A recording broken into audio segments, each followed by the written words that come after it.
अस्सलाम वालेकुम दोस्तों, मैं हूं खालिद मोइन और आप देख रहे हैं अदब व फ़नून नामा। आज हम भाई सलीम कौसर के हवाले से कुछ बातें करेंगे। उनका जो ताज़ा मजमुआ है ख्वाब आते हुए सुनाई दे, मेरी शदीद ख्वाहिश है कि वो मैं कहीं से ख़रीदूँ और हासिल करूँ और पढ़ूँ, और उनकी भी शदीद ख्वाहिश है कि ऐसा हो। वो बहुत अरसे से बीमार हैं, लेकिन इस बीमारी के बावजूद उनकी जो हिम्मत है और जो उनकी तख्लीक़ी क़ुव्वतें हैं और उनकी जो शख्सियत का में जो वारिफ्तगी है वो अपनी जगह है। और टेलीफोन पे उनका दुनिया भर में राब्ता रहता है, दोस्त अहबाब उनकी खैरियत मालूम करते रहते हैं। कभी कभी मैं भी बात करता हूँ, कभी कभी उनका फ़ोन भी आ जाता है, तो बास बड़े मज़े की बातें भी होती हैं। एक दोस्त उनके हैं कदीम और हमारे भी करम फरमा हैं।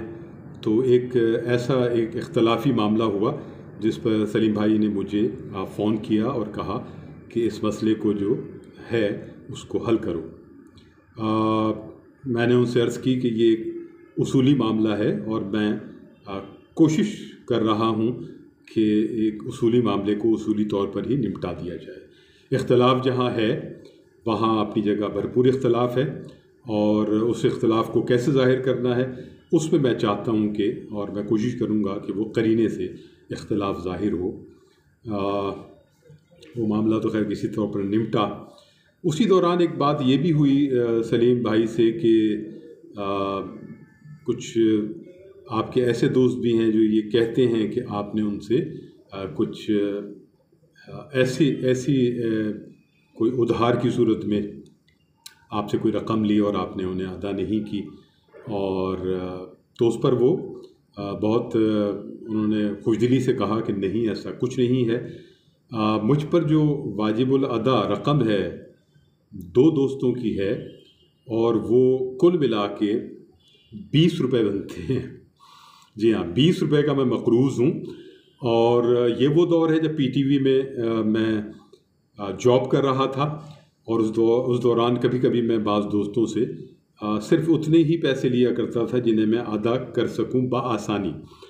तो सलीम कौसर भाई ने कहा कि मैं वो रकम भी जो 20 रुपये है, जो एक फ़रासत रिजवी साहब से ली मैंने 10 रुपये, और 10 रुपये एक और साहब से ली जो प्रोड्यूसर हैं, तो वो रकम मैं सूद के साथ उन्हें अदा करना चाहता हूँ। तो मैंने एक दिन फ़रासत रिजवी साहब से ये बात पूछी कि क्या आपको याद है कि सलीम कौसर साहब ने आपसे 10 रुपये उधार लिए थे और वो उन्होंने शायद अदा नहीं किए। तो वो हंसने लगे, कहने लगे नहीं, मुझे तो ऐसी कोई बात याद नहीं है, और ये ऐसी कौन सी बड़ी रकम है जिस पर बात हो रही है। तो मैंने कहा लेकिन वो सूद के साथ आपको वो 10 रुपये और जितना सूद हो गया हो वो अदा करना चाहते हैं। तो ये एक बड़ी दिलचस्प बात है, और ये बड़ी जिसे कहते हैं कि इंसान की शख्सियत और उसका किरदार और उसका ज़र्फ़ ज़ाहिर होता है। तो वाकई सलीम कौसर साहब जो हैं उन्होंने लोगों को दिया ही दिया है, मोहब्बतों की शक्ल में हो, शायरी की शक्ल में हो, और दोस्ती की सतह पर हो। मेरा ख़्याल है कि ये सारा शहर, ये सारी जो उर्दू दुनिया है वो उनकी मक़रूज़ है। मुझ समेत मैं भी बहुत मक़रूज़ हूँ उनकी मोहब्बतों का, उनकी दिलदारियों का। कभी कभी फ़ोन करके वो कहते हैं शहज़ादे क्या हाल है, तो यकीन जाने कि बहुत मुसर्रत होती है, खुशी होती है कि वो इतने दिलदारी के साथ बात करते हैं, मोहब्बत के साथ बात करते हैं, बड़ेपन के साथ बात करते हैं। और मेरी उनसे मुलाकातें PTV के दौर में ही शुरू हुई 86-87 से, और हमेशा बहुत मोहब्बतों और एहतराम के साथ हम उनसे मिलते रहे, और ताज़ा शेर भी सुनाए, उनसे ताज़ा शेर भी सुने, और शहर के अदब के माहौल पर बातें, चीज़ें। तो वो बड़े और वो हॉकी खेला करते थे उस ज़माने में। PTV का जो पीछे का बैकयार्ड एक जगह थी जो कि सीमेंटेड थी, वहाँ पर जी हाँ, सलीम कौसर साहब हॉकी खेला करते थे, और भी वहाँ के लोग एम्प्लॉइज़ जो हैं PTV के, उसमें प्रोड्यूसर्स भी थे और लोग भी थे। तो एक बड़ा गहमा गहमी के साथ, और मैं बैठ के देखा करता था। कभी कभी अगर मैं ऐसे वक्त में पहुँचता जब उनके खेल का टाइम हो रहा होता था, तो वो स्टिक लेके और फिर बड़े अच्छा, वो बहुत तंदुरुस्त और तवाना पर्सनैलिटी है। जैसी उनकी शायरी है, तवाना और क़ुव्वत अंगेज़, और बहुत वफूर के साथ वो शायरी करते हैं, गज़लें हों या नज़में हों, और वो बहुत मकबूल हुए और बहुत उनको चाहा गया। पूरी उर्दू दुनिया में उनका एहतराम और मोहब्बतें मौजूद हैं, कल की तरह आज भी। और पूरी दुनिया में उन्होंने मुशायरे भी पढ़े, और मुशायरा पढ़ने का भी उनका एक बड़ा वफूर के साथ और बड़ी क़ुव्वत के साथ वो शेर पढ़ते थे। दुआ है कि सलीम कौसर साहब जो हैं, सलीम कौसर भाई हमारे, वो जल्द अज जल्द सेहतियाब हों मुकम्मल तौर पर। पूरी उर्दू दुनिया उनकी मुंतज़िर है, पूरी दुनिया के मुशायरे उनके मुंतज़िर हैं।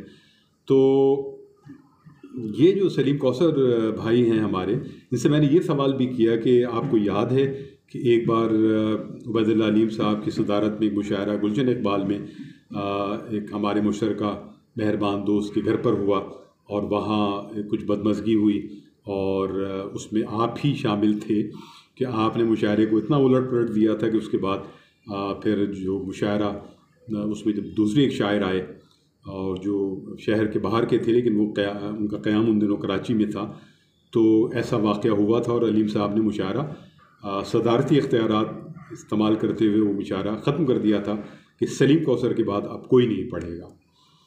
तो वो जो है उन्होंने कहा कि हाँ मुझे याद है। ये तो याद नहीं है कि मेरी वजह से वो मुशायरा जो है वो अलीम साहब ने ख़त्म किया, लेकिन ये याद है कि बिल्कुल ऐसा वाक़या हुआ है। सलीम साजिद किरण, वो भी इस शहर के बड़े मोहब्बती आदमी हैं, पढ़ने वाले आदमी हैं, उबैदुल्लाह अलीम के बहुत करीब रहे। उनसे भी एक बार बात हुई तो उन्होंने भी गवाही दी कि बिल्कुल ऐसा हुआ, और वो हम ही लोग थे जिन्होंने ये आवाज़ उठाई थी कि सलीम कौसर साहब के बाद जो है वो अब कोई नहीं पढ़ेगा। साबिर ज़फ़र साहब और सलीम कौसर के बाद अब कोई नहीं पढ़ सकता, साहिब सदर अपना कलाम सुनाएंगे।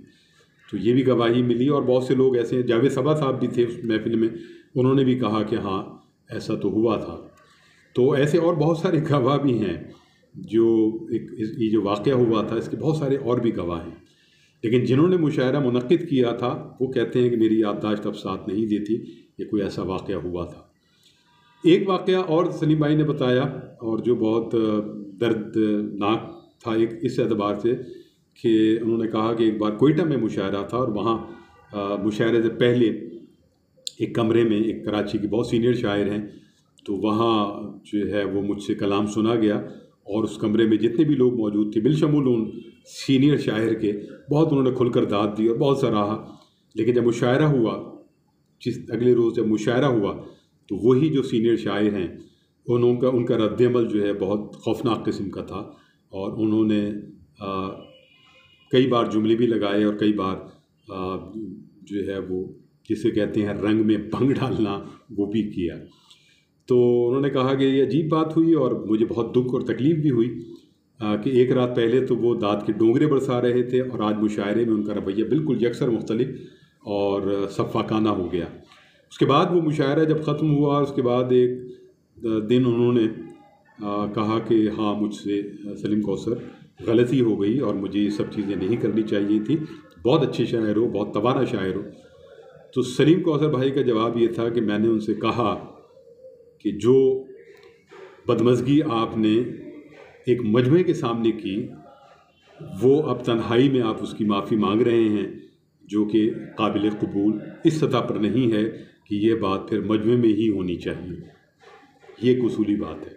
और सलीम कौसर जो हैं बड़े जुर्रतमंद आदमी हैं अपने मौक़िफ़ के हवाले से, अपने उसूलों के हवाले से।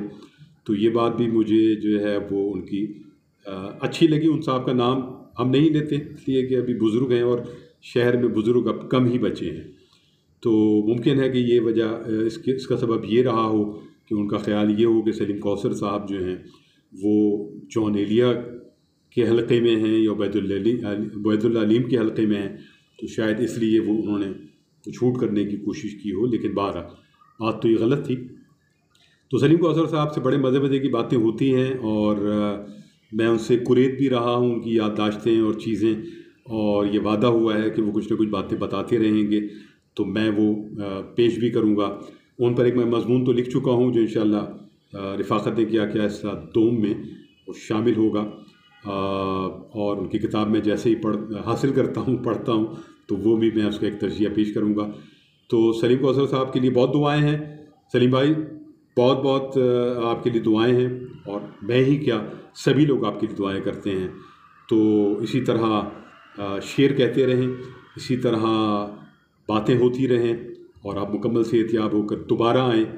तो खालिद, मैं उनको यहाँ इजाज़त दीजिए। अपना और अपने बाप का, कोरोना बहुत बढ़ गया है कराची में, तो ख्याल रखें, और अदब व फ़नून नामा जिंदाबाद, पाकिस्तान पाइंदाबाद। खुदा हाफिज़ व नासिर।